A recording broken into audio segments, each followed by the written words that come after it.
नमस्कार विद्यार्थी मित्र मैत्रिणी, सक्सेस मिशन या चॅनलवर तुमचं स्वागत आहे. विद्यार्थी मित्रांनो, मी मागचा एक व्हिडिओ टाकला होता सामान्य विज्ञानाचा.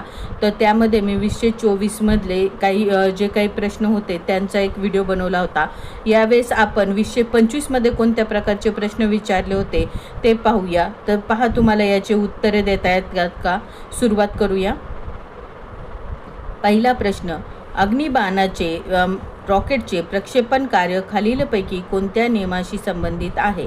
ऑप्शन 1 न्यूटनचा गतिविषयक पहिला नियम, ऑप्शन 2 न्यूटनचा गतिविषयक दुसरा नियम, ऑप्शन 3 न्यूटनचा गतिविषयक तिसरा नियम, ऑप्शन 4 न्यूटनचा वैश्विक गुरुत्वाकर्षण सिद्धांत. तर विद्यार्थी मित्रांनो, याचं तुम्हाला उत्तर येतं आहे का? गेस करा. तर याचं बरोबर उत्तर आहे ऑप्शन क्रमांक 3. तर याचं स्पष्टीकरण पाहू.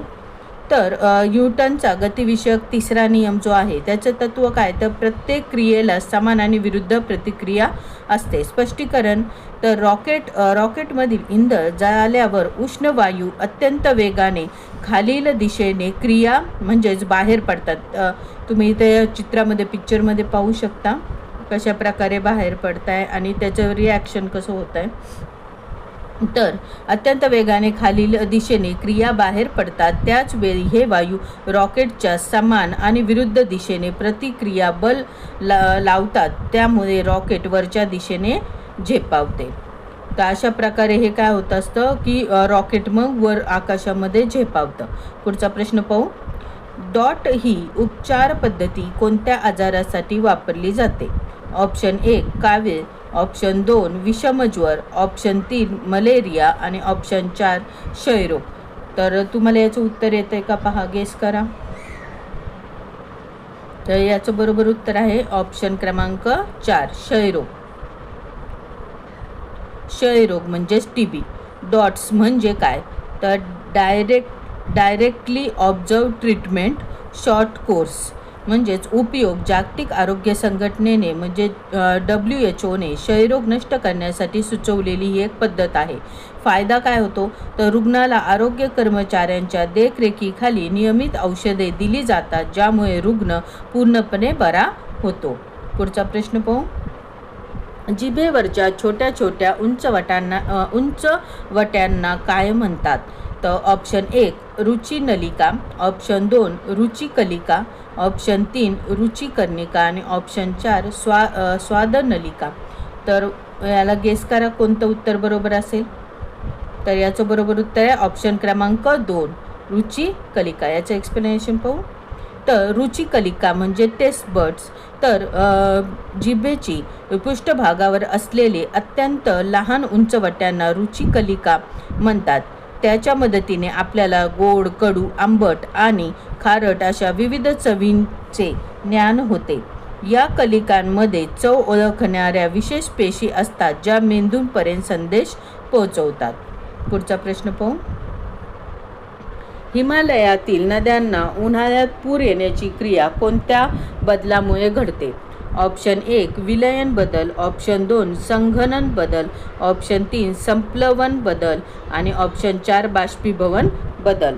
तर याचं उत्तर तुम्ही सांगा कोणतं आहे बरोबर. गेस करा. तर याचं बरोबर उत्तर आहे ऑप्शन क्रमांक 1 विलयन बदल. याचं एक्सप्लेनेशन पाहू. तर उष्णतेमुळे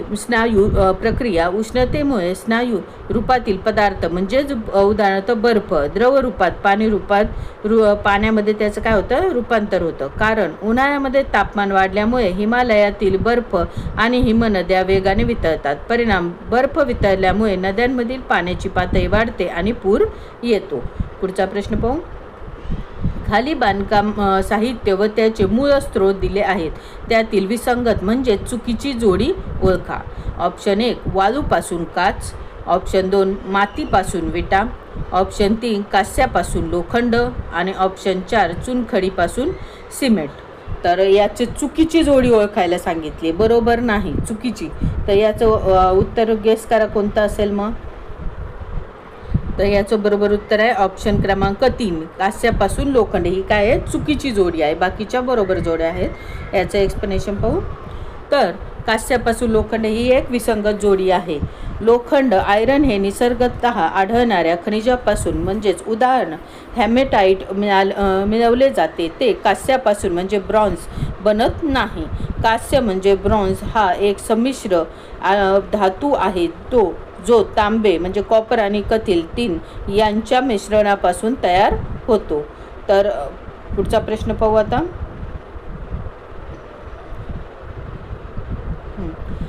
खाली सांध्याचे प्रकार व हाड यांच्या जोड्या दिल्या आहेत. त्यातील अयोग्य जोडीचा पर्याय ओळखा. आता इथं पण त्यांनी काय सांगितले, अयोग्य जोडी कोणती आहे.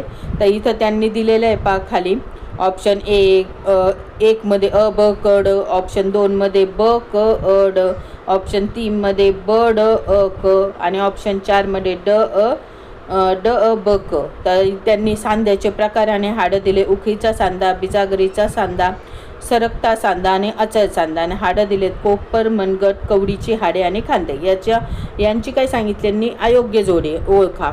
पर्याय कोणता येईल. तर तुम्ही मग त्याचं आधी योग्य लावा आणि मग त्याचं बरोबर कळून येईल की कोणतं आहे. तर याचं बरोबर उत्तर मग ऑप्शन कोणतं आहे, ऑप्शन क्रमांक 4. याचं कोणतं आहे चुकीची जोडी, ऑप्शन क्रमांक 4 आहे. तर जे काही आहे अचल सांधा म्हणजे इमूवेबल म्हणजे कवटीचे हाडे हे अजिबात हलत नाही. उखळीचा सांधा म्हणजे बॉल आणि सॉकेट म्हणजे खांदा हे सर्व दिशांना हलतो. त्यानंतर बिजागरीचा सांधा म्हणजे हिंग्स म्हणजे कोपर हे एकाच दिशेने हलते किंवा दाराप्रमाणे. आणि सरकता सांधा म्हणजे ग्लायडिंग हे मनगट म्हणजे हाडे एकमेकांवर सरकतात. पुढचा प्रश्न पाहू. आईस्क्रीम तयार करताना व ते थंड ठेवण्यासाठी कशाचा उपयोग होतो. ऑप्शन 1 गोठवलेला कार्बन डायऑक्साईड, ऑप्शन 2 गोठवलेला कार्बन मोनॉक्साईड, ऑप्शन 3 द्रवरूप नायट्रोजन आणि ऑप्शन 4 हायड्रोजन. गेस करा याचं बरोबर उत्तर काय आहे. तर याचं बरोबर उत्तर आहे ऑप्शन क्रमांक 1 गोठवलेला कार्बन डायऑक्साईड. पुढे पाहू. तर गोठवलेला कार्बन डायऑक्साईड याला शुष्क बर्फ किंवा ड्राय आईस असे देखील म्हटले जाते. ते स्नायूपासून वायूमध्ये त्याचे रूपांतर करतं. शुष्क बर्फ वितळताना त्याचे थेट वायूत रूपांतर होते. त्यामुळे आईस्क्रीम ओले न होता कडक आणि थंड राहते. पुढचा प्रश्न पाहू. हा शेवटचा प्रश्न आहे आता. रक्तातील अविद्राव्य स्नायू वेगळे करण्यासाठी कोणत्या पद्धतीचा वापर केला जातो. ऑप्शन 1 हिमोलिसिस पद्धत, ऑप्शन 2 अपकेंद्री पद्धत, ऑप्शन 3 डायलिसिस पद्धत आणि ऑप्शन 4 उध्वपातन पद्धत. तर याचं बरोबर उत्तर कोणतं आहे गेस करा. तर याचं बरोबर उत्तर आहे ऑप्शन क्रमांक 2 अपकेंद्री पद्धत. तर याचं एक्सप्लेनेशन पाहू. अपकेंद्री पद्धत म्हणजेच रक्तातील अविद्राव्य स्नायू वजनानुसार वेगळे करते. आता डायलिसिस काय करतं माहितीसाठी. तर डायलिसिस वापर रक्तासाठी विद्राव्य टाकाऊ घटक म्हणजेच युरिया आणि टॉक्सिन्स गाळण्यासाठी होतो, स्नायू वेगळे करण्यासाठी नाही. विद्यार्थी मित्रांनो, इथे हा व्हिडिओ संपलेला आहे. तुम्ही पूर्ण व्हिडिओ पाहत जा आणि लाईक करायला विसरू नका, सबस्क्राईब करायला विसरू नका. पूर्ण व्हिडिओ तुम्ही पाहिल्याबद्दल सर्वांचे धन्यवाद.